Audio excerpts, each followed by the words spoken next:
அதுக்கு ஏற்க கன்னடருக்கு தமிழிலிருந்து இந்த கன்னட மொழி வந்ததுங்கிறது ஏற்க அவங்களுக்கு மனசு இல்லை.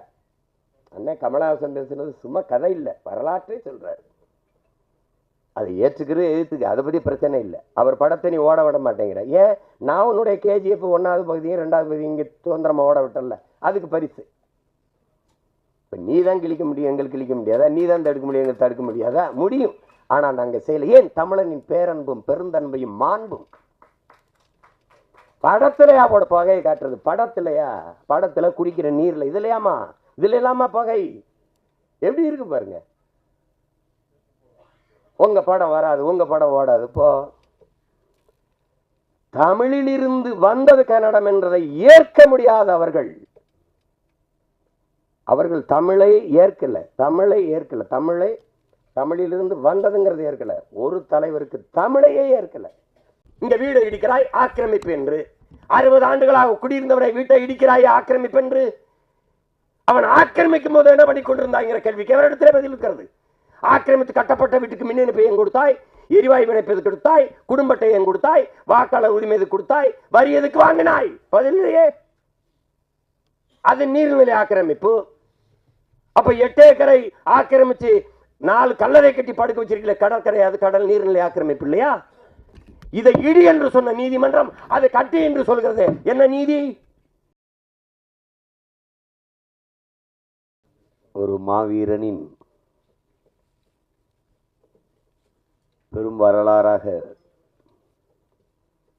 வர இருக்கிற படையாண்ட மாவீரா என்ற திரைக்காவியத்தினுடைய இசை மற்றும் முன்னோட்ட வெளியீட்டு விழாவில்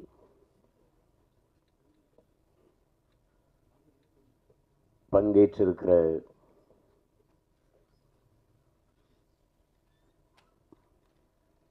என்னுடைய பேரன்பிற்கும் பெருமதிப்பிற்கும் உரிய ஊடக உறவுகள்,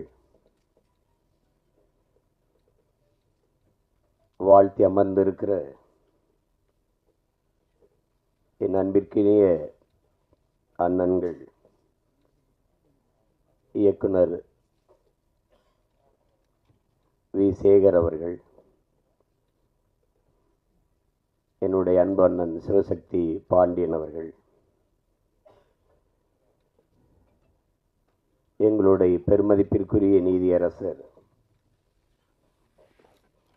ஐயா கலையரசு அவர்கள், என் அன்பு தம்பி சட்டமன்ற உறுப்பினர் கணேஷ்குமார் அவர்கள்,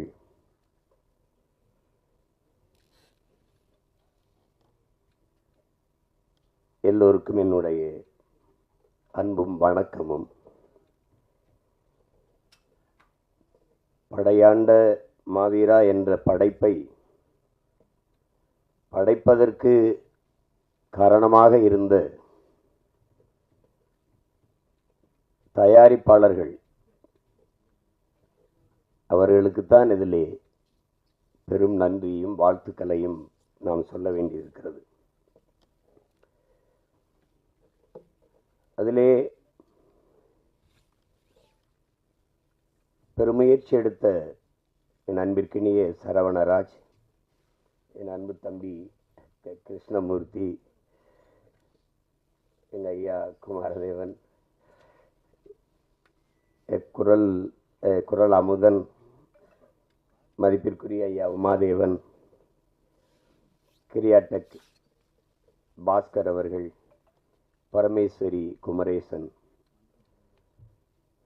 எல்லாவற்றுக்கும் மேலாக இவற்றையெல்லாம் ஒருங்கிணைத்த பசுமை தாயகம் என் அன்பிற்கினிய கண்ணன் அவர்கள்,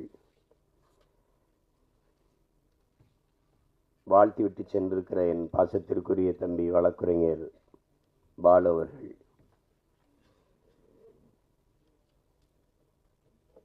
கேலி சித்திரத்தின் மூலம் சிந்திக்க வைக்கக்கூடிய பேராற்றல் கொண்ட என்னுடைய அன்பு இளவல் பாலா அவர்கள்,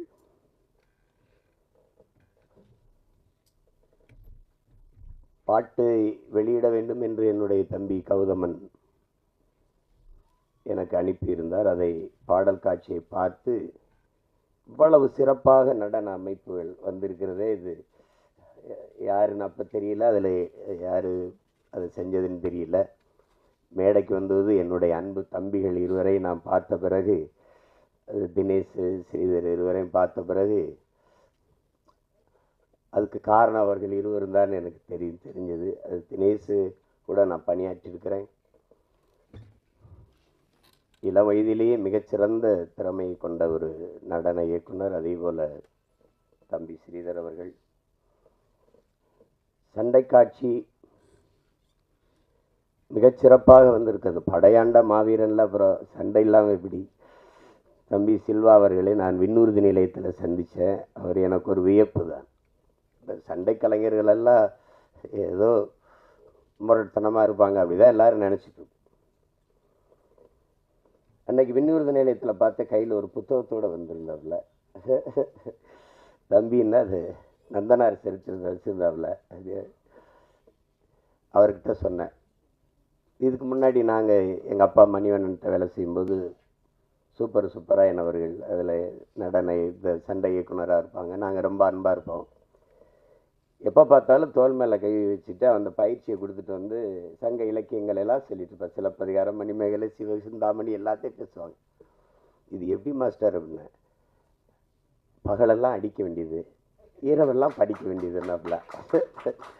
அவரை பார்த்தா இன்னைக்கு பேசுனா அவர் அளவுக்கு அந்த இலக்கியங்களை பேசுறதுக்கான ஒரு பெரிய பெரிய தமிழ் அறிஞர்களையே வியக்கிற அளவுக்கு பேசுவார். அதுக்கப்புறம் என் தம்பி கையில் ஒரு சண்டை இயக்குனர் கையில் புத்தகத்தை பார்த்தது எனக்கு ரொம்ப வியப்பு. அப்போ செல்வாவை நான் ரொம்ப பாராட்டினேன். சரி, அது அப்படி சிறந்த கலைஞர்களால் உருவாக்கப்பட்டிருக்குது. அதில் ஒளிப்பதிவு ரொம்ப நேர்த்தியாக இருந்துச்சு. இப்போ என் தம்பிகிட்ட கேட்டேன் யாருன்னா கோபி ஜெகதீஸ்வரன் சொன்னாப்புல.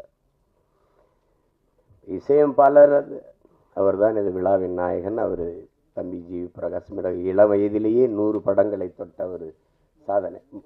ஆமாம், 100 படங்களை தொட்டார்.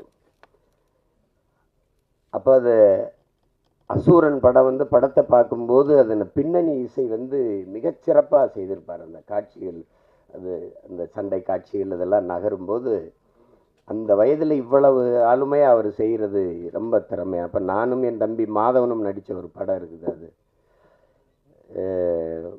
அந்த படத்தில் அப்போ தான் இவரை நேரில் சந்திக்கிறேன். இசை இவர் தான், அந்த ஜி பிரகாஷ் தம்பி தான். அப்புறம் நாங்கள் ரொம்ப நெருக்கமானது காரணம் மொழிப்பற்று, இனப்பற்று, இனமான உணர்வு தான். ரொம்ப நெருக்கமாக இருந்தோம். அப்புறம் அவர் பாடல்கள் எல்லாரும் செஞ்சுருவாங்க, பாடல்களை எல்லாரும் செஞ்சுருவாங்க. ஆனால் அந்த திரைக்கதை நகர்வுக்கு பின்னணி இசை கொடுத்து அதை தூக்கி நிறுத்துறதுங்கிறது பேராற்றல். அது இந்த நிலத்தில் நம்முடைய இசை இறைவன் அப்பா இளையராஜாவுக்கு இணையாக இன்னும் எவனும் பிறக்கலை. அதுக்கப்புறம் அந்த தலைமுறையில் தம்பி ஜி பிரகாஷ் ஒரு பெரிய கெட்டிக்காரர் என்பதை யாரும் மறுக்க முடியாது. அப்படி சிறந்த படைப்பாளர்களால் உருவாக்கப்பட்டிருக்கு. இதில் பின்னணி இசை ஷாம் அவர் செஞ்சுக்க. அவங்க ஏற்கனவே நான் சில படங்கள் பார்த்துருக்கேன். சிறப்பாக செய்யக்கூடிய ஆற்றல் பெற்ற கலைஞராக இருக்கார். இதில் என்னுடைய தம்பி கௌதமன் இங்கே படைப்பாளி என்பதை தாண்டி என்னுடைய பாசத்திற்குரிய தம்பி. ஏன்னா எங்கள் அப்பா வடைமலைக்கும் எங்கள் அம்மாவுக்கும் நான் மூத்த மகன். எனக்கு பின்னாடி தான் கௌதம், லெலினெல்லாம். இப்போ அந்த அடிப்படையில் தான் நான் இதை நாளைக்கு வைக்க முடியாதா, எனக்கு நான் வெளியூரில் இருக்கேனே, ரொம்ப வேலையாக இருக்கேன். இல்லை, நீங்கள் வரணும், இருக்கணும், அவ்வளோதான் வச்சுட்டாப்புல. இது எடா பெரியது, எல்லா வேலையும் விட்டுட்டு அவசரமாக விருது பிடிச்சி நான் எல்லோரும் வந்திருப்பாங்களே, கொஞ்சம் தாமதமாகறமேன்னு ரொம்ப வருத்தமாக இருந்தது. அதுக்கு உங்கள் எல்லார்ட்டையும் நான் என் வருத்தத்தை தெரிவிக்கிறேன். கொஞ்சம் வர நேரம் ஆயிடுச்சு. கௌதமன்ட்ட இங்கே பாராட்டி எல்லாரும் பேசுகிறது மாதிரி அவர் எந்த ஒரு வேலையும் ஈடுபாட்டோடு செய்யக்கூடிய ஒரு தம்பி. அவரோட நான் மகிழ்ச்சி படம் நடித்தேன், தம்பிக்காக தான் நடித்தேன். அப்புறம் அங்கே எங்கள் தயாரிப்பாளர் இருக்கிறாங்க மணிவண்ணன். அது எங்கள் எல்லார் மேலேயும் பேரன்பு. குறிப்பாக என் தம்பி கௌதம் மேலே அவருக்கு என்னை போலவே நேசித்து நிற்கக்கூடிய ஒரு பெரிய உறவுக்காரர் அவர். எங்கள் எல்லாருக்குமே கொடை அவர் தான். நாங்கள் ஒரு கூட்டம் நடத்தினா இருந்தாங்க, வந்து கொடுத்துட்டு போயிடுவார். 50,000 வச்சுக்கிறோங்க, 1,00,000 வச்சுக்கிறோங்க. அப்படி உறவினுடைய பிணைப்பு. அப்போ அதில் அப்போவே பார்த்து தம்பியுடைய ஈடுபாட்டை, அவனுடைய படைப்பின் ஆற்றலை வந்து ஆட்டோ சங்கரை நான் ரொம்ப பின்னாடி தான் பார்த்தேன். மக்கள் தொலைக்காட்சியில் தொலைக்காட்சி உருவாக்கத்துல நாங்கள் அந்த குழுவில் இருந்து எங்கள் ஐயா கூட, எங்கள் ஐயாவுக்கு ரொம்ப நெருக்கமான ஒரு இல்லை, அதில் என் மேலே பேரன்பு. இப்போ அதில் இந்த சந்தன வீரப்பன் தொடர், ஆமாம் சந்தன காடு, அந்த தொடர் வரும்போது பார்த்து நான் வியந்தப்போ, நானும் தம்பி அடிக்கடி பேசிக்கிறதுனால பாராட்டிக்கிட்டு இருந்தேன். அப்போ நான் எங்கள் தலைவர்கிட்ட சந்தித்து பேசிக்கிட்டு இருக்கும்போது அப்போ எங்காலும் பேச்சு வந்துருச்சு, வீரப்பனுடைய பேச்சு வந்துருச்சு. அப்போ பேச்சு வரும்போது அவருக்கு அவர் மேலே பெரிய மதிப்பு, வீரப்பனார் மேலே பெரிய மதிப்பு. அது காரணம் அது எனக்கிட்ட சொன்ன வார்த்தையை நான் பதிவு செய்கிறேன். நம்ம இனத்தில் அந்த இடத்துல ஒரு வீரன், அந்த இடத்துல ஒரு வீரன், அதனால எனக்கு அவரை ரொம்ப பிடிக்கும் அப்படின்னு. அவர் கண் பார்வை கொஞ்சம் மங்கிருச்சு அப்படிங்கிறது அப்போ அவருக்கு சொல்லப்பட்டிருக்கு. அப்போ அது இங்கே அழைச்சிட்டு வந்து இங்கே மருத்துவம் செஞ்சிடலான்னு தான் அதுக்கு பெருமுயற்சி எடுத்தவர் எங்கள் தலைவர். அதை கொடுத்து ஒப்படைக்க சில ஆளுகள்கிட்ட கொடுத்தது, அந்த செய்தி கசிஞ்சு அது உளவுத்துறை வந்து ஈழத்தமிழில் உள்ளே போய் பேசி, அது பெரிய திரைக்கதை நடந்துச்சு, அந்த துயரம் நடந்துச்சு. எப்படி இறந்தாருன்னு கேட்டபோது நீங்களும் தெரிஞ்சுக்கணும்ல அந்த இதில், இது சுற்றுலா ஒன்றும் சொல்லலை செய்யலை. உறவுக்காரர்கிட்ட அவருக்கு வழக்கமாக கொடுக்குற இடத்துல மோரில் விஷத்தை கலந்து கொடுத்து கொண்டுட்டாங்க. அது ஆங்கில படம் போல் இருக்கும் பாருங்க. எல்லாரும் மோரை குடிச்சிடுறாங்க. குடிச்சிட்டு போய் அந்த ஓடையில் வாய் கழுவ போகும்போது ஏதோ இருக்குது இதில் மயக்கமாக வருது, இதை குடிச்சிடாதீங்கன்னு சொல்ல திரும்பும்போது நம்மளால் குடிச்சிட்டு இருந்துறாப்புல. எப்படி இருக்கு பாருங்க. இறந்து 2 நாள் கழித்து ஒரு ஆடு மேய்க்கிற சிறுவனை அனுப்பி பார்த்துட்டு செத்துட்டாருன்னு உறுதி செஞ்சுட்டு போனதுக்கு பிறகு மீசையெல்லாம் வெட்டி வண்டியில் ஏற்றி ஆட்டு ரத்தத்தை தெளித்து சுட்டு, நாடக குழுவுக்கு இது ஒன்றும் புதுசு இல்லையே அப்படி சொல்லப்பட்டதான். அப்போ அது சொன்னவொன்னே நான் நினச்சேன், கிட்ட நெருங்கி இருக்க முடியாது, இல்லைன்னா இப்படி தான் கொண்டிருக்க முடியும்னு சொல்லிட்டு சொன்னாங்க. அப்புறம் அந்த அப்பப்போ நேரம் கிடைக்கும்போது கொஞ்சம் நேரம் அந்த தொடரை பார்க்குறேன், மறுபடி முழுசாக பார்க்க முடியும்போது அப்போ தான் நான் தம்பி கௌதமனே என் தலைவருக்கு சொல்லி, தம்பி தான் அதை எடுத்திருக்கிறார் அப்படின்னா, அப்போ முழுமையாக பார்க்குறதுக்காக நான் வந்து என்னுடைய அன்பு சகோதரன், என்னுடைய ரத்தம் வேல்முருகன் அவர்கிட்ட பேசி, தம்பிக்கிட்ட பேசி அந்த மொத்த தொடரையும் வாங்கி பெட்டியில் வச்சு அப்புறம் அனுப்பி வச்சேன் தலைவருக்கு. அதில் கௌதமன் எவ்வளோ பெரிய படைப்பாற்றல் கொண்ட ஒரு படைப்பாளி என்பது அது தெரியும். அதுக்கப்புறம் இப்போ படையாண்ட மாவீரா, எங்கள் கண்ணன் அவர்கள் சொன்னது மாதிரி என் மேலே தனிப்பட்ட அன்பு கொண்ட என் அண்ணன் காடுவெட்டி குரு அவர்கள், எங்கள் 2 பேரையும், நான் ஒரு திசை அவர் ஒரு திசை, நாங்கள் அவர் இந்த வடபக்கம் நாங்கள் தென்பக்கத்தில் இருந்த பிள்ளைகள், ஆனால் 2 பேரை இணைத்தது எங்கள் தமிழ், அந்த இன உணர்வு, மான உணர்வு, எல்லாவற்றுக்கும் மேலாக உலகத்தமிழ் பேரினத்தை இணைக்கிற பெரும் காந்தமாக இருக்கிற எங்கள் தலைவன் பிரபாகரன். 2 தான் எங்களை இணைச்சது. இப்போ நம்ம அவரை மாவீரர் என்று போற்றி கொண்டிருக்கிறோம். அவர் சொல்கிறார், உலக தமிழனுக்கு ஒரே ஒரு தலைவன் தான்டா, அது என் தலைவன் பிரபாகரன் தான் பேசுகிறது இருக்குது. நான் கூட என்னுடைய தனிப்பட பதிவில். அப்போ நாங்கள் எப்போ பார்த்தாலும் நாங்கள் பொங்கு தமிழில் சந்திப்போம்.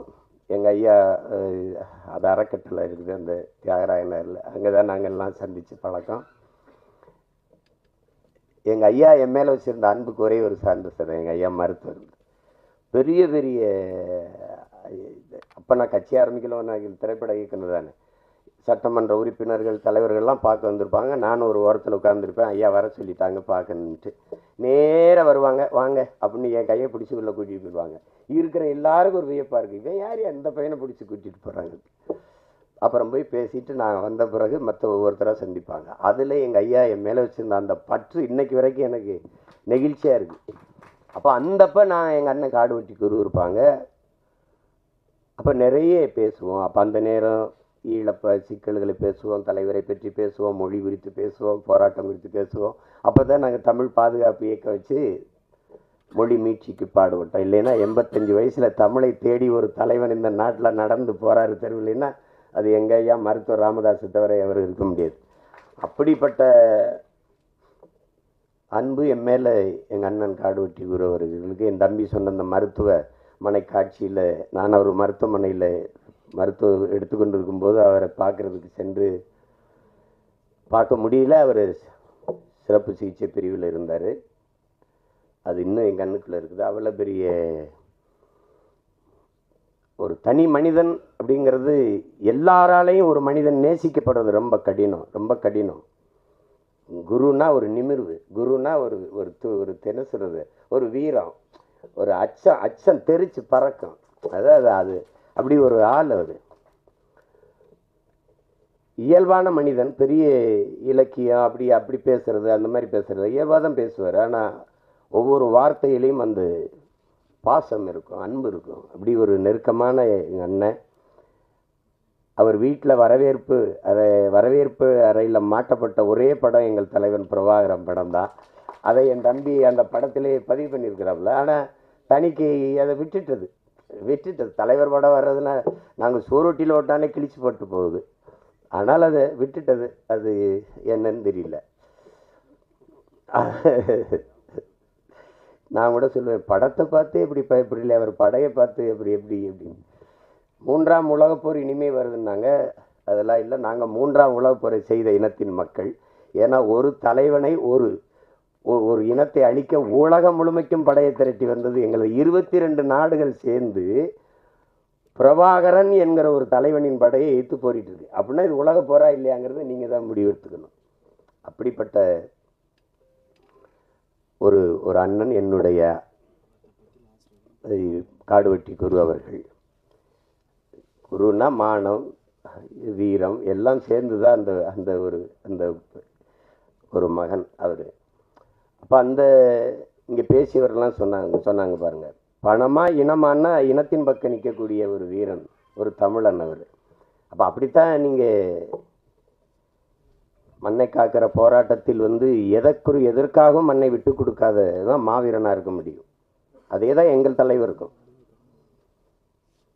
என் தாய் நிலத்தை இன்னொருத்தன் அடிமைப்படுத்தி ஆள அனுமதிப்பவன் எப்படி வீரனாக இருக்க முடியும்? என் தாயின் மடியில் இன்னொருத்தன் தலை வைத்து படுக்க எந்த மகன் சம்மதிப்பான்? அந்த உணர்வின் எழுச்சி தான், அதுதான் புரட்சியாகவும் போராட்டமாகவும் வருகிறது. அதை சிலர் என்ன பண்ணுவாங்க, இது கலவரம், தேவையில்லாத போராட்டம், இது வெட்டி வேலை, இப்படி பேசுறதுக்கு. அதான் என் தம்பி உணர்வு பூர்வமாக அதை எடுத்து உரைச்சார். அது பார்க்கறவனுக்கு தான். வெள்ளக்காரனுக்கு காந்தியே பயங்கரவாதி தான், காந்திக்கு பகத்சிங் கூட தீவிரவாதி தான். இப்படி தானே இருக்குது அது. இப்போ எங்கள் பார்வையில் எங்களுக்கு எங்கள் தலைவன் பிரபாகரன் யார், எங்களுக்கு எங்கள் அண்ணன் காடுவெட்டி குரு யாருங்கிறது தான். நீங்கள் எப்படி பார்க்குறீங்க? நீங்கள் வீரப்பனையே இன்னும் மாயாவி, சந்தல கடத்தல்காரன், திருடன் தான் நீங்கள் கற்பிச்சிங்க. எங்களுக்கு அவன் வனக்காப்பாளன், பிரபாகரன் இன காப்பாளன். அப்படி தான் நாங்கள் பார்ப்போம். அப்போ அதுதான் நாங்கள் எழுப்புகிற கேள்விக்கு இங்கே எவரிடத்தில் பதில் இருந்தது? சந்தன கடத்தல் வீரப்பன். சரி, கடத்தினார். என்ன பண்ணார்? சந்தன கட்டையை வெட்டி வித்தார். யானைகளை கொன்று தந்தங்களை கடத்தி வித்தார். வித்தவர் காட்டுகள் இருந்தார், வாங்கினவன் எங்க இருந்தான்? வித்தவனையே பல 100 கோடி செலவழித்து பல ஆயிரம் காவல்துறை படைகளை அனுப்பி தேடி போனீர்களே, வாங்கின ஒருத்தனை கூட கைது செய்யலையே. என்ன பதில் இல்லை? ஏன்னா வாங்கினேன் போகிறோம் அதிகாரத்தில் இருந்தான். அப்போ எங்க பக்கம் இருக்கிற நியாயங்களையும் எடுத்து பேசணும் இல்லையா? அதுதான் இந்த படையாண்ட மாவீரா பேசுது. அதில் அதை என்னுடைய தம்பி மிக நேர்த்தியாக செய்வார். என்னுடைய தம்பி கௌதமன் அது மிக நேர்த்தியாக செய்வார். அதற்கு துணையாக என் ஆர்வீர் இளவல் பாலமுரளிவர்மன், அவனுடைய உரையாடல் மிகச்சிறப்பாக இருக்கும். அது எந்த காலத்திலையும் சந்தனக்காடுக்கும் அவன்தான் உரையாடல், ஆட்டோ சங்கருக்கும் அவன்தான் உரையாடல். இப்போ வன்னியர்களெல்லாம் அது அக்கினியிலிருந்து நெருப்பிலிருந்து பிறந்தவர்கள். அப்படி எனக்கு கூட சொல்லுவாங்க, இதெல்லாம் என்ன சினிமா நம்பும்படியாக இருக்குது, நெருப்பிலிருந்து யாராவது பிறக்க முடியுமான்னு. அது நம்ப முடியாவில்ல, அது நம்ப முடியாமல் கூட இருக்கலாம்.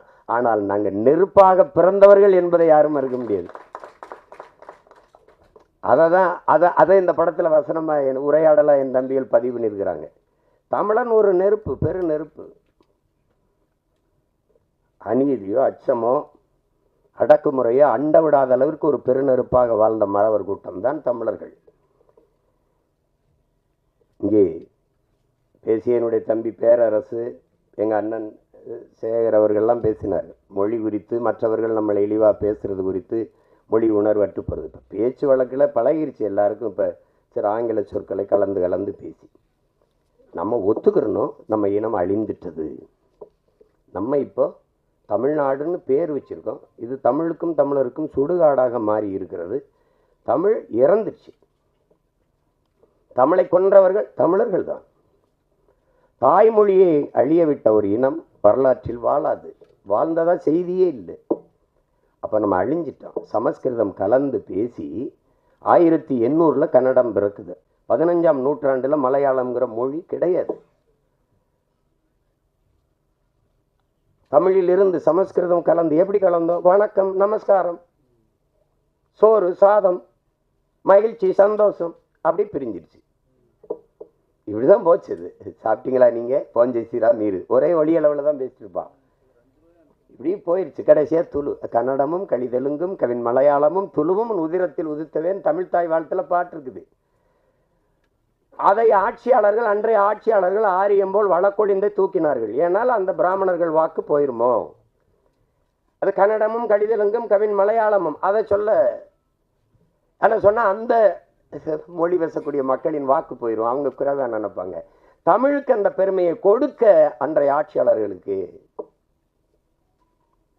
இப்ப கூட கீழடி 2500 ஆண்டுக்கு முன்னாடி இருக்க தமிழரின் தொன்ம நாகரிகம் ஒரு தோராய கணக்கு தான். 2600 5000 ஆண்டா கூட இருக்கலாம். 2 ஏக்கரில் தோண்டிட்டு இது திராவிட நாகரிகம்னு ஒரு கூட்டம், இது இந்திய நாகரிகம் என்ற ஒரு கூட்டம். 2500 ஆண்டுக்கு முன்னாடி இந்தியா ஏது? இந்த நிலப்பரப்பு ஏது? ஒன்னா இருந்ததா? இப்படி ஒரு பேர்ல இருந்ததா? 2500 ஆண்டுக்கு முன்னாடி திராவிடம்ங்கிற சொல் ஏது? திராவிடம்ங்கிற ஒரு நாடு ஏது? இதெல்லாம் ஏது? இந்த கன்னடம் தெலுங்குலாம் ஏது? இது தமிழர்கள் நாகரிகம், தமிழனுடைய பண்பாடு, தமிழனின் அடையாளம், தொன்மம் என்று சொல்ல வாய் வரல. அதை விட்டு கொடுக்க முடியாது. தமிழனுக்கு அந்த பெருமையை கொடுத்துடக்கூடாது. அதான் இவங்களுக்கு இருக்கிற சிக்கல். இந்த நிலையில்தான் வீழ்த்தப்பட்ட தமிழ் தேசிய பிள்ளைகள். எங்கள் தலைவர் சொல்லுகிறார், உலகத்தில் 13 கோடி தமிழ் மக்கள் உலகெங்கும் பரவி வாழ்ந்தாலும் தமிழீழ மண்ணில் தான் தமிழ் தேசிய மக்களின் ஆன்மா விழிப்புற்றதுங்கிறார். நான் அடிமையாக இருக்கிறேன், விடுதலைக்கு போராட வேண்டும் என்கிற வீர உணர்வு, விடுதலை உணர்வு எழுச்சியுற்றது.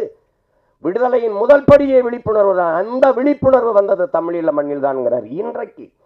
இன்றைக்கு அந்த விடுதலை போராட்டம் வீழ்த்தப்பட்ட அந்த நொடியிலிருந்து உலகெங்கும் வாழ்கிற தமிழ் தேசிய மக்களின் மொத்த மக்களினுடைய ஆன்மா விழிப்புற்றது. குறிப்பா தமிழகத்தில் இன்று பேரெழுச்சியாக வருகிறது. அதுதான் எளிய பிள்ளைகள். எங்களுக்கு 36 லட்சம் 40 லட்சம் வாக்குகளை தந்து தமிழ் மக்கள் அங்கீகரிக்கப்பட்ட ஒரு கட்சியாக மாற்றிருக்கான்னா இன்னும் மான உணர்வும் இன உணர்வு உள்ள தமிழர்கள் சாகல எல்லாம் இருக்கான். எங்கு பிறப்பினும் தமிழன் தமிழனே, இங்கு பிறப்பினும் அயலான் அயலான்ங்கிறார் எங்க புரட்சி பாவலர். அதுதான் முக்கியம். அவருக்கு ஏற்க, கன்னடருக்கு தமிழிலிருந்து இந்த கன்னட மொழி வந்ததுங்கிறது ஏற்க அவங்களுக்கு மனசு இல்லை. அண்ணன் கமலஹாசன் பேசுனது சும்மா கதை இல்லை, வரலாற்றே சொல்றாரு. அதை ஏற்றுக்கிறது எதிர்த்துக்கு, அதை பற்றி பிரச்சனை இல்லை. அவர் படத்தை நீ ஓட விட மாட்டேங்கிற. ஏன்? நான் உன்னுடைய KGF 1வது பகுதியும் 2வது பகுதியும் இங்கே சுதந்திரமாக ஓட விட்டல, அதுக்கு பரிசு. இப்போ நீ தான் கிழிக்க முடியும், எங்களுக்கு கிழிக்க முடியாதா? நீ தான் தடுக்க முடியும், எங்களுக்கு தடுக்க முடியாதா? முடியும். ஆனால் நாங்கள் செய்யலை. ஏன்? தமிழனின் பேரன்பும் பெருந்தன்மையும் மாண்பும். படத்திலையா போட பகையை காட்டுறது? படத்திலையா? படத்தில் குடிக்கிற நீரில் இதுலையாமா? இதுல இல்லாமா பகை? எப்படி இருக்கு பாருங்க. உங்க படம் வராது, உங்க படம் ஓடாது. இப்போ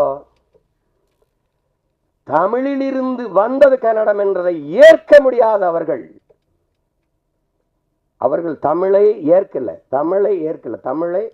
தமிழிலிருந்து வந்ததுங்கிறது ஏற்கல. ஒரு தலைவருக்கு தமிழையே ஏற்கல. தமிழையே சனியன் ஒழிக்கணும்ன்றல. தமிழை சனியனை ஒழிக்கணும்னு சொன்னவரை தமிழர் தலைவராகவும் தந்தையாகவும் கொண்டாடணும் ஒரு இனம், உலகத்திலே கேடுகட்ட மானங்கட்ட இனம் தமிழன் தான். அவங்க மொழியவே ஏற்க மாட்டேங்கிறான், அதுல இருந்து வந்ததுங்க ஏற்க மாட்டேங்க. அவரை நான் தலைவனா ஏற்கணுங்கிறத, இப்படி ஒரு உலகம், இப்படி ஒரு சமூகம் எங்கேயாவது இருந்திருக்க பாருங்க. இதுதான் இது.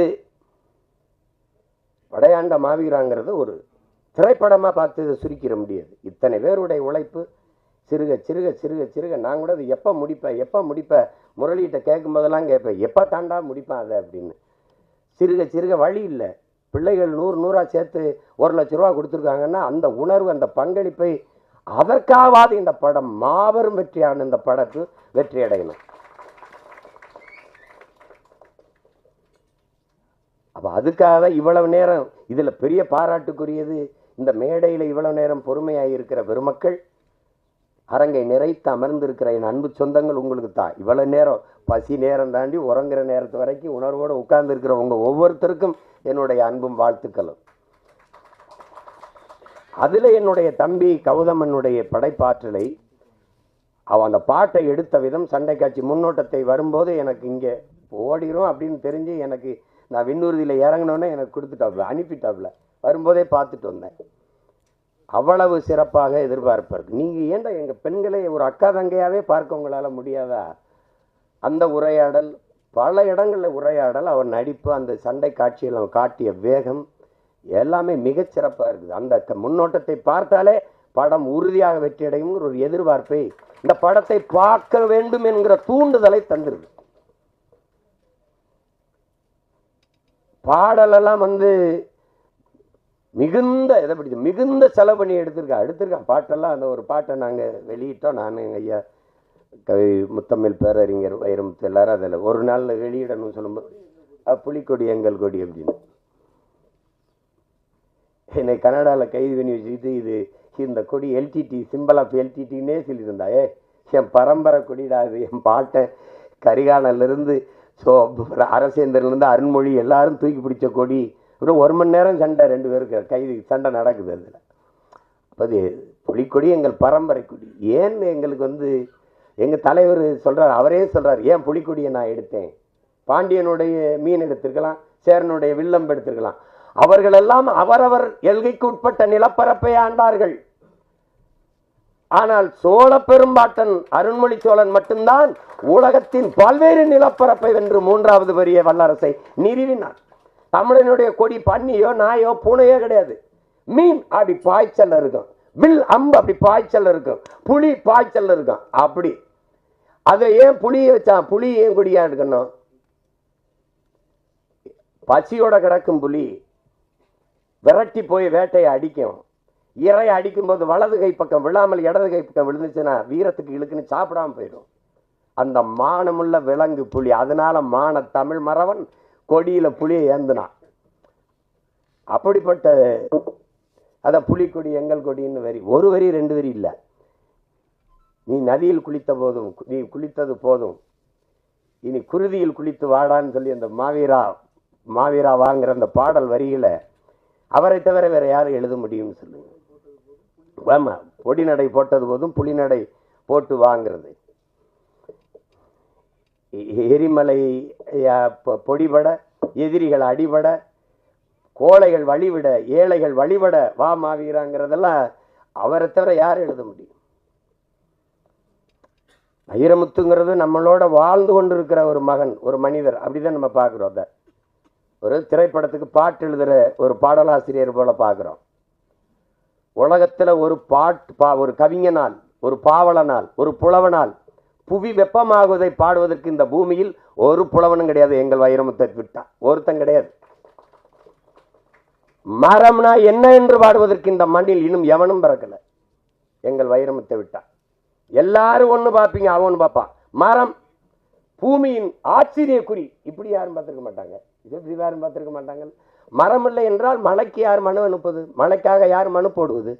மரம் இல்லை என்றால் காற்றை யார் சலவை செய்வது? யாரு கேட்பா? மரம் இல்லை என்றால் என்ன இருக்கிறது? மரம் மனிதனின் மூச்சு காற்று.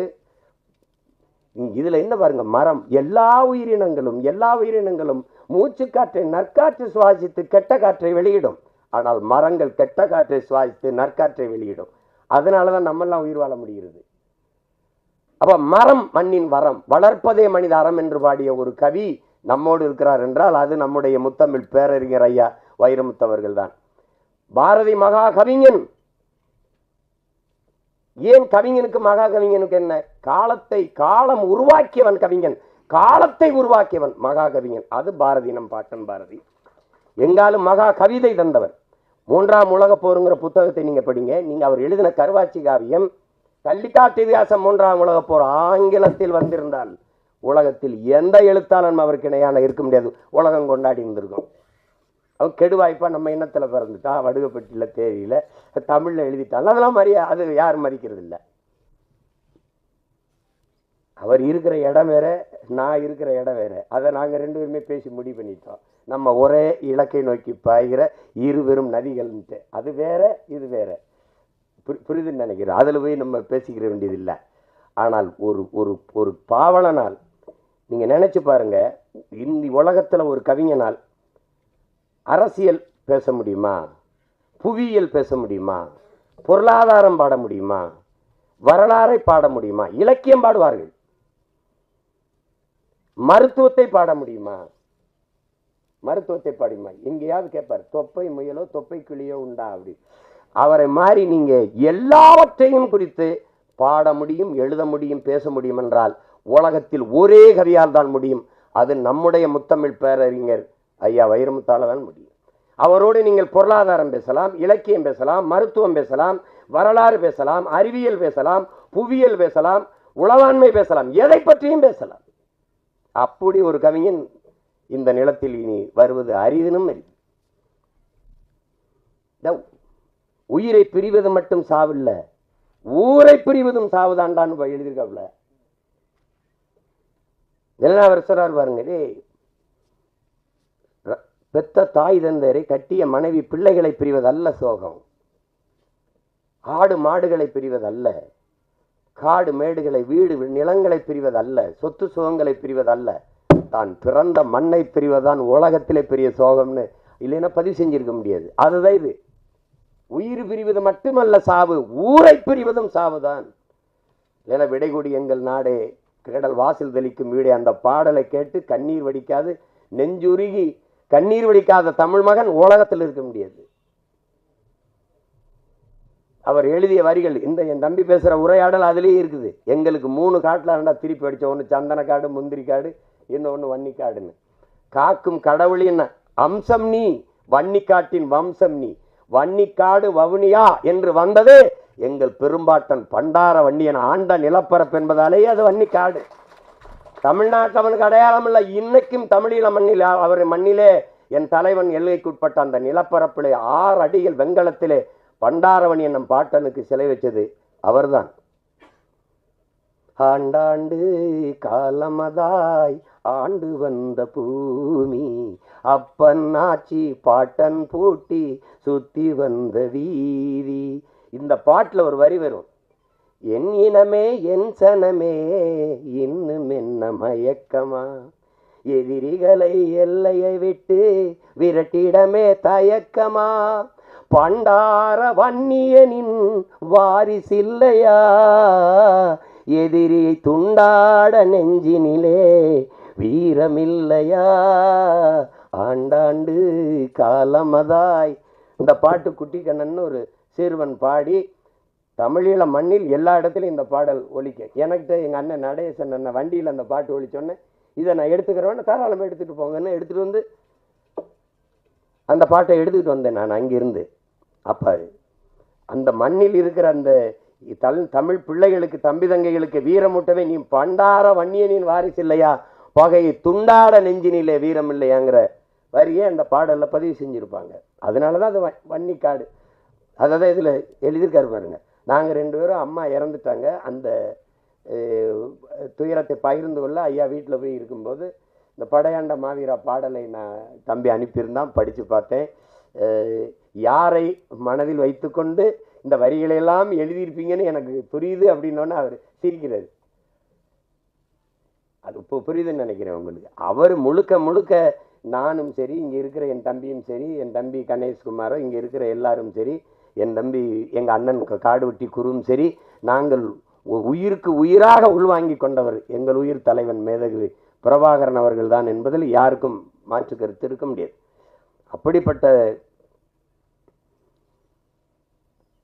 ஒரு மகா கவிஞர், இந்த ஒரு பெருங்கவி இந்த படத்தில் வந்து பாடல்களை தந்திருக்கிறார். எல்லாமே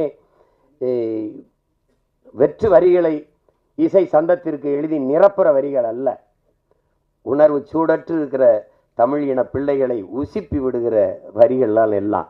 அது திரையில் அந்த பாடல் பதிவுகளோட காட்சி வடிவத்தோடு வரும்போது என் தம்பி சொல்கிற மாதிரி ஒரு நெகிழ்ச்சி, ஒரு ஒரு உணர்வு பெருக்கம் இருக்கத்தான் செய்யும். அது அப்படிப்பட்ட ஒரு படைப்பாக படையாண்ட மாவீரா வருது. இதில் என்ன அப்படின்னா, எங்கள் ஐயா நீதியரசர் கலையரசு அவர்கள் சொன்னாங்க, நாங்கள் குறைவாக தானே பேசுவோம், எல்லா நீதிபதிகளுக்கும் பேச வராது, நாங்கள் பேசுகிறது தானே கேட்போன்ட்டு. இதில் ஒரு பெரிய இது பேசுறது பிரச்சனை இல்லைங்கய்யா, அது கடைசியாக பேசுறது தான் ரொம்ப கடினம். அது எல்லாரும் நேரம் காலம் இதெல்லாம் இருக்குது, அதெல்லாம் அதையும் மீறி நமக்கு இவ்வளோ நேரம் காத்திருந்தாங்கன்னா இந்த என் அண்ணன் மாவீரன் குருவர்கள் மீது என் மக்கள் வைத்திருக்கிற அன்பையும் பாசத்தையும் காட்டுது. அந்த படை வீரனுங்கிற படைப்பு அதை செய்திருக்கிற என் தம்பி கௌதமன் மேலே வச்சிருக்க அன்பையும் பாசத்தையும் காட்டுது. நான் வந்தது என் அண்ணன் காடுவெட்டி குருவுக்காகவும் என் தம்பி கௌதமனுக்காகவும் தான். இப்போ நான் வந்ததில் பெருமை அடைகிறேன். இந்த படைப்பை படைக்க இவ்வளவு பேர் என் உரம் பிறந்தார்கள்.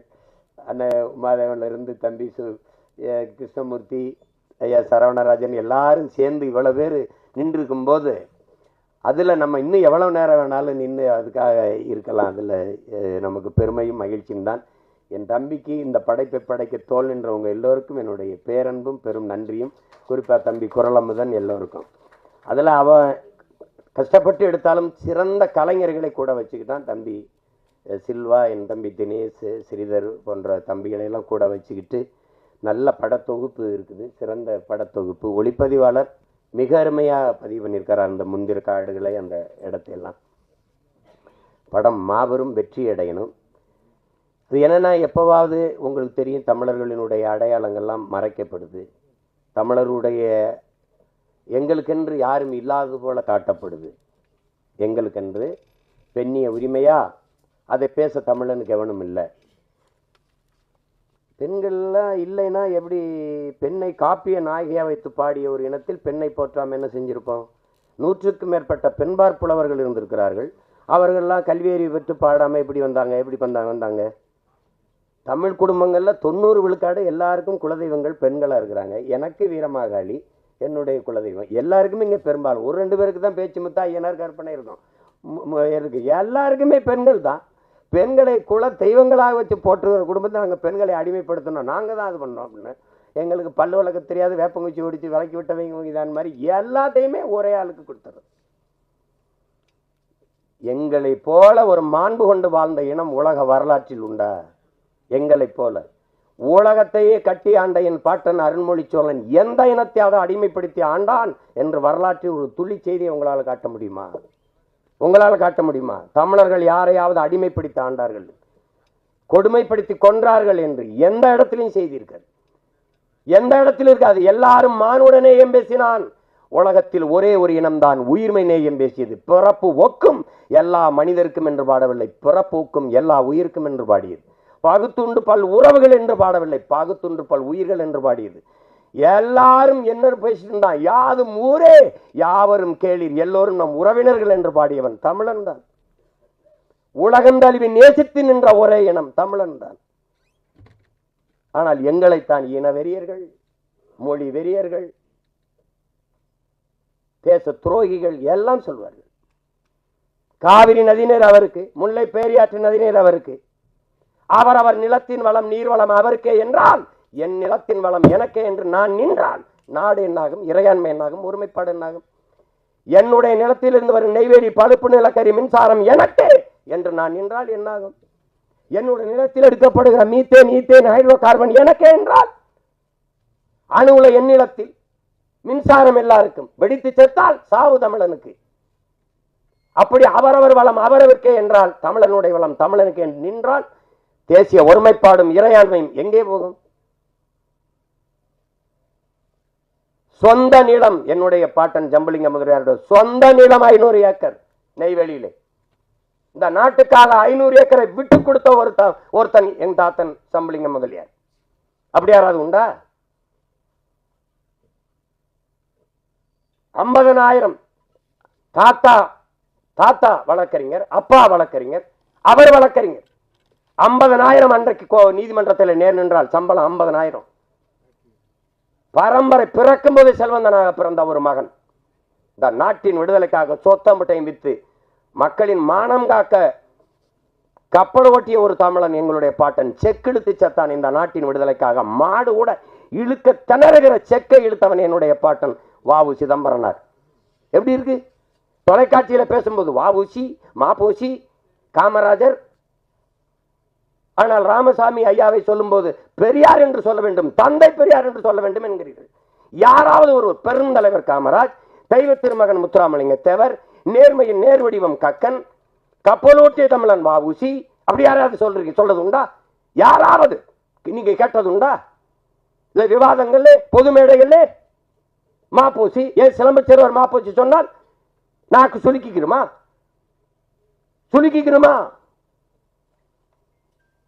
நான்காம் தமிழ் சங்கம் தமிழ் வைத்தவன், கப்பல் ஓட்ட என் பாட்டனுக்கு 1 லட்சம் ரூபாய் அன்றைக்கு கொடையாக கொடுத்த கொடை வள்ளல் என் பாட்டன் பாண்டித்துறை தேவனுக்கு, வள்ளல் பாண்டித்துறை தேவனுக்கு சிலை எங்கே?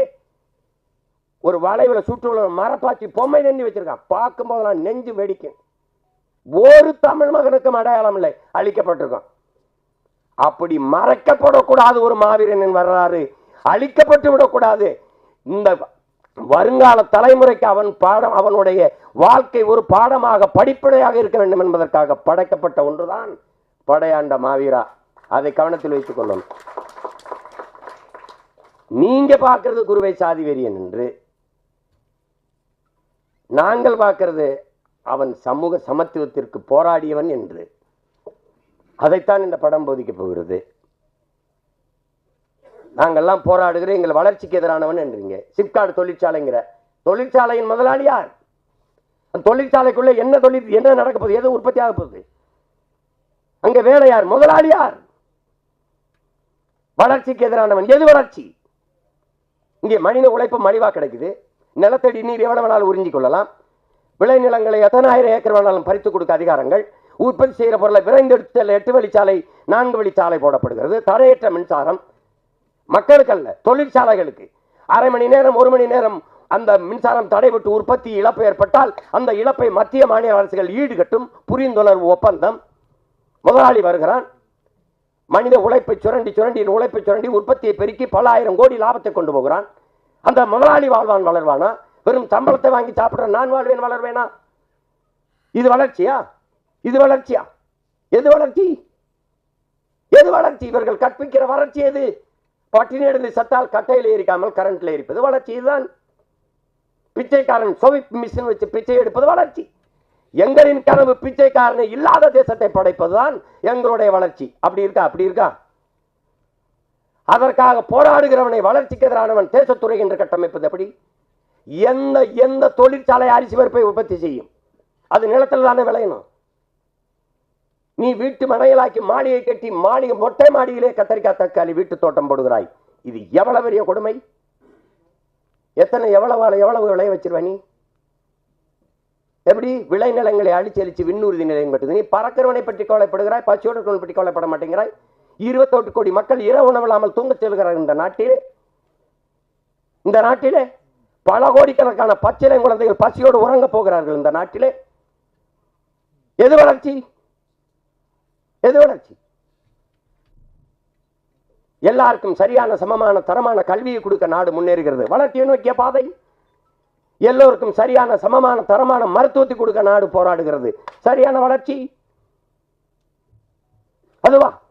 அப்படி ஏதாவது இருக்கா? அப்படி ஏதாவது திட்டம் இருக்கா? அப்படிதான் நீ நெய்வேலி பழுப்பு நிலக்கரியில் 66 ஏக்கரை இதுவரை எடுத்திருக்கிறாய். இன்னும் 20 ஏக்கரை எடுத்து வச்சிருக்கிறாய். என் தாயின் ஈரக்குலை ஏனா இருக்கிறாய்? மீத்தேன் ஆடு மாட்டு கழிவில் எடுக்க முடியும், மக்கிய இலைகளை கழிவில் எடுக்க முடியும், மனித கழிவிலை எடுக்க முடியும் என்ற இயற்கையின் வாய்ப்பு இருக்கும்போது எதுக்கு என் பூமி தாயின் ஈரக்குலையை இதயத்தை அறுக்கிறாய் என்று கேள்வி கேட்பவன் இந்த நாட்டின் வளர்ச்சிக்கு எதிரானவனா? போரின் பேரழிவுக்கு பிறகு கூட மக்களை குடியேற்றி விட முடியும், மீள் குடியேற்றம். ஆனால் நெய்வேலியில் பழுப்பு நிலக்கரி நீ தோண்டி எடுத்த 66 ஏக்கரில் மறுபடியும் மக்களை குடியேற்ற முடியுமா? சொல்லு, நீ குடியேற்ற முடியுமா? வீட்டுக்கு ஒருவருக்கு வேலை என்று சொன்னீர்கள். 299 பேர் வேலை வாய்ப்பு கொடுத்தீர்கள். ஒருவன் கூட தமிழன் இல்லை. போராடியவன் நானும் எங்கள் சின்னையா அன்புமணி மட்டும்தான். அந்த இடத்துல 2 பேர் தான் கேட்டேன். எவன் கேட்டான்? அந்த நாட்டில் நிலம் என்னது, வளம் என்னது? நான் நிலத்தை கொடுத்துட்டு வீட்டை காலி பண்ணி வேற இடத்துக்கு போனேன். வேறையாவது எனக்கு இருக்கா? இல்ல.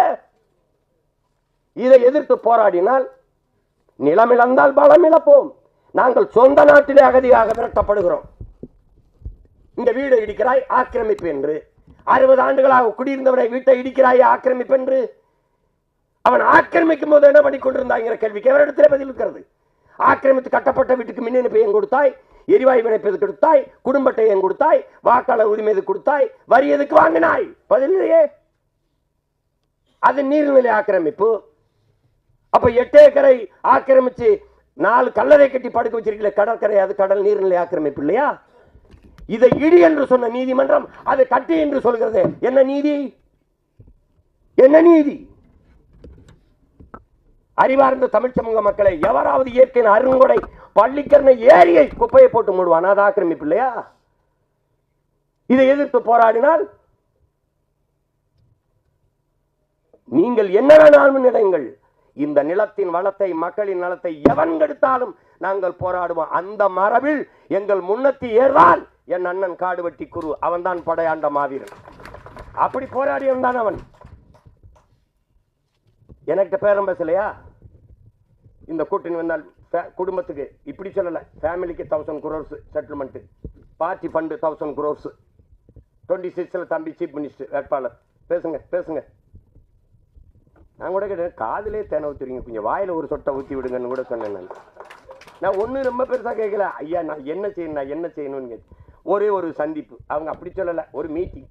உங்களோட உட்காந்து பக்கத்தில் ஒரு படம் எடுத்துட்டேன், அதுக்கப்புறம் நான் அழைச்சி பேசினா எடுப்பீங்களான்னு கேட்டேன். பதிலே இல்லை. நாங்கள் திரைப்படத்துறையில் வந்து பஞ்சமலை நாங்கள் அந்த கட்சி ஆரம்பிச்சு அப்படியே நாட்டு முதலமைச்சராகி 5-6 பொண்டாட்டி 8 பெத்த பிள்ளைக்கெல்லாம் பதவி கொடுக்க, அதுக்கு நாங்கள் வரல. வீழ்த்தப்பட்டோம், எழணும், விழுந்த இடத்துலேருந்து எழணும். அது வழி இல்லை. அடிமையாக இருக்கிறான் என்பதை உணர்த்தி விடு, பிறகு அவனே கிளர்ச்சி செய்வாங்கிறாரு புரட்சியாளர் அண்ணல் அம்பேத்கர். நாங்கள் அடிமையாக இருக்கிறது உணர்ந்துட்டோம், எந்திரிச்சிட்டோம். உணர்த்தின தலைவன் எங்கள் உயிர் தலைவன் மேதகுவே பிரபாகரன் அவர்கள்.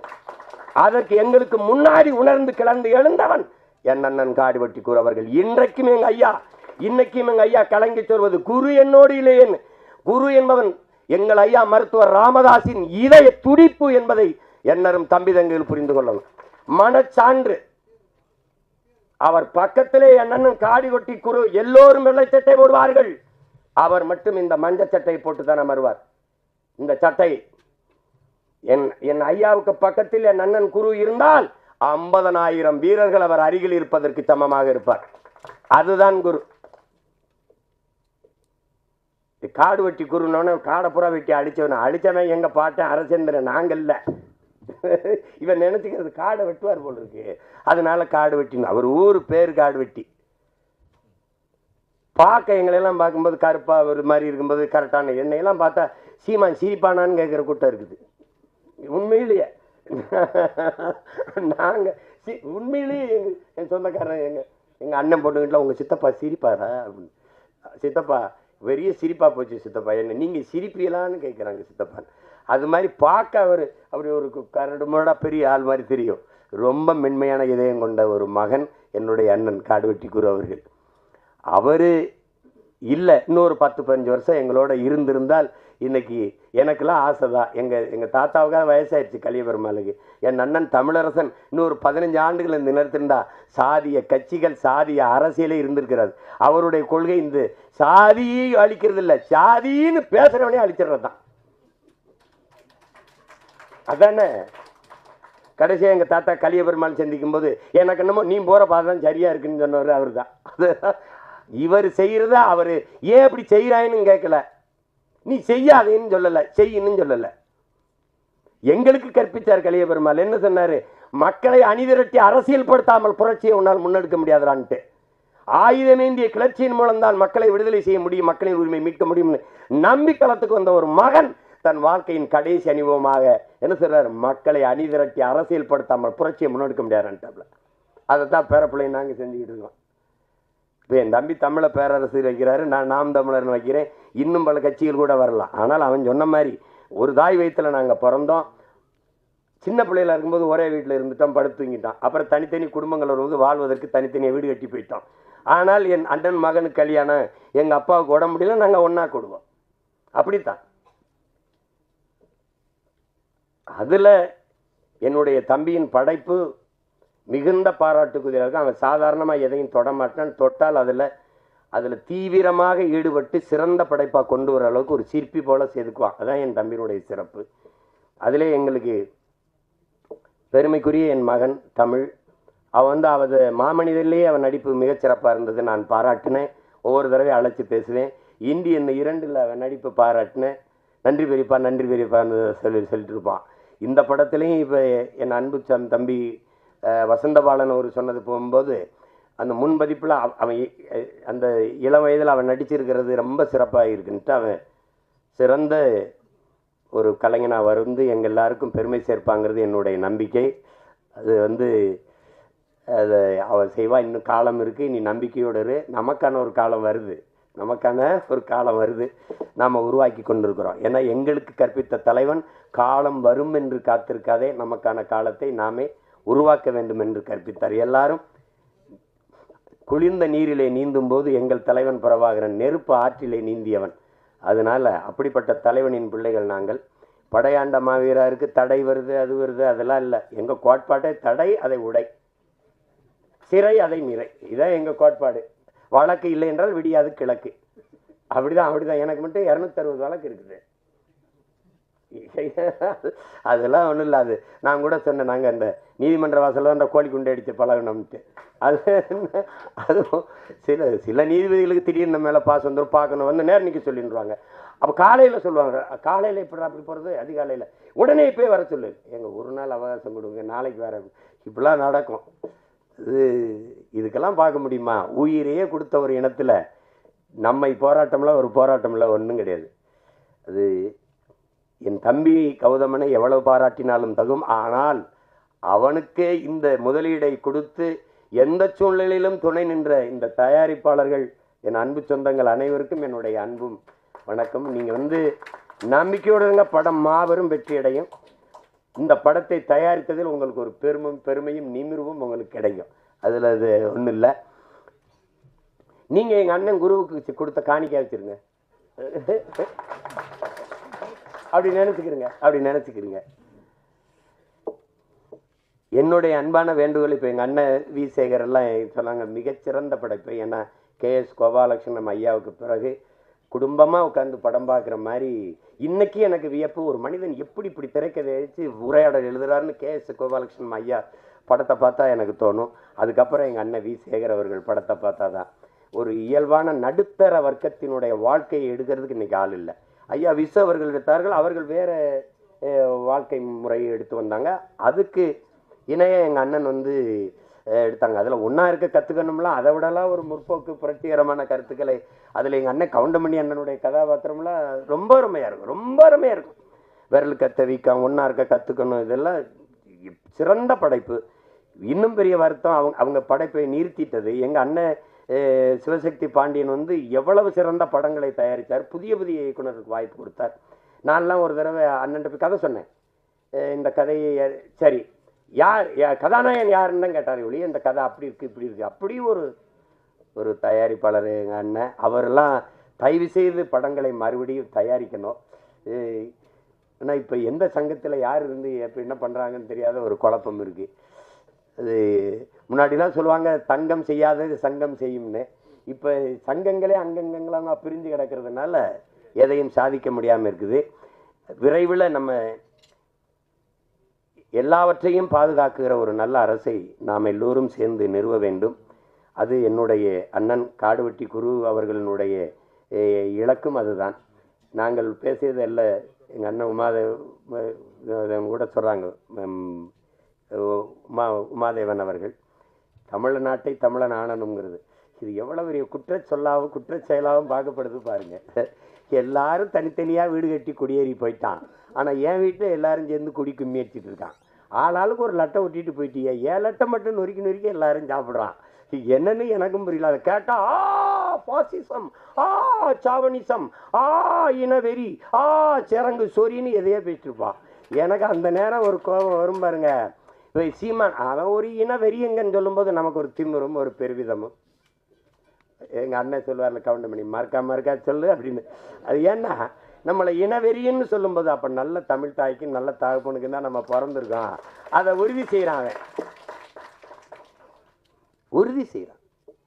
என் மொழியில் நான் பேசணுங்கிறதும் என் மொழியில் நான் படிக்கிறதுங்கிறதும், நாங்கள் என் இன அடையாளத்தை நாங்கள் தமிழர்கள் என்று சொல்வது என் பிறப்பு உரிமை. இதை தடுக்க எவனுக்கு தகுதி நேர்மை இருக்குது? இது இருக்குது. ஏன்னா நாங்கள் அதிகாரமற்ற பிள்ளைகளாக இருக்கிறதுனால நீ ஆட்டம் காட்டிக்கிட்டு இருக்கா. 26 தேர்தலுக்கு பிறகு தெரியும் இந்த ஆட்டம்லாம் என்னன்னு தெரியும்ல. பார்க்க தானே போகிறோம் நாங்கள். எங்கள் அண்ணன் உமாதேவன் கோச்சிக்காமல் இருக்குன்னு அது பிறாரு பாருங்க. பழைய முன்னாள் என் கட்சிங்கிறப்பல அது என்னாலும் நம்ம கட்சி தான். கவனத்தில் வச்சுக்கிட்டோம். என்ன கணேஷ்? கணேஷில் ரொம்ப இளம் வயதிலேயே சட்டமன்ற உறுப்பினராக வந்த என் தம்பி, நல்ல கல்வியாளன், ரொம்ப திறம்பட இயங்கக்கூடிய இது. எங்கள் ஐயாவினுடைய கனவை அந்த இளம் வயதிலே சுமந்து சென்று இன்று சின்னையாவினுடைய செல்ல பிள்ளையாக இருந்து அவருடைய கனவையும் தூக்கி சுமக்கிற ஒரு இளைய அரசியல் தலைமை. அவருக்கு என்னுடைய அன்பும் வாழ்த்துக்களும். என்னுடைய ஆறுயிர் இளவல் என் உயிர் தம்பி கௌதமன், அவருக்கு துணை நின்ற என் தம்பி பாலமுரளி, என்னுடைய தம்பிகள், நடன சண்டை இயக்குநர்கள், ஒளிப்பதிவாளர் எல்லோருக்கும் என்னுடைய அன்பும் வாழ்த்துக்களும். உலகெங்கும் பரவி வாழக்கூடிய என் உயிர் சொந்தங்கள் எல்லோரும் என் அன்பு தம்பி கௌதமனுடைய இந்த சிறந்த படைப்பாக வரக்கூடிய படையாண்ட மாவீரா என்ற இந்த படத்திற்கு பெரும் ஆதரவையும் வரவேற்பையும் கொடுத்து நீங்கள் வெற்றி பெற செய்ய வேண்டும். அது தமிழனாக பிறந்த ஒவ்வொருத்தருடைய பிறவி கடமை. அதை உணர்ந்து நீங்கள் செய்வீர்கள் என்று நான் உங்களை பேரன்பு கொண்டு வேண்டுகிறேன். உங்கள் எல்லோருக்கும் என்னுடைய நிறைந்த அன்பும் நன்றியும் வணக்கமும். நன்றி.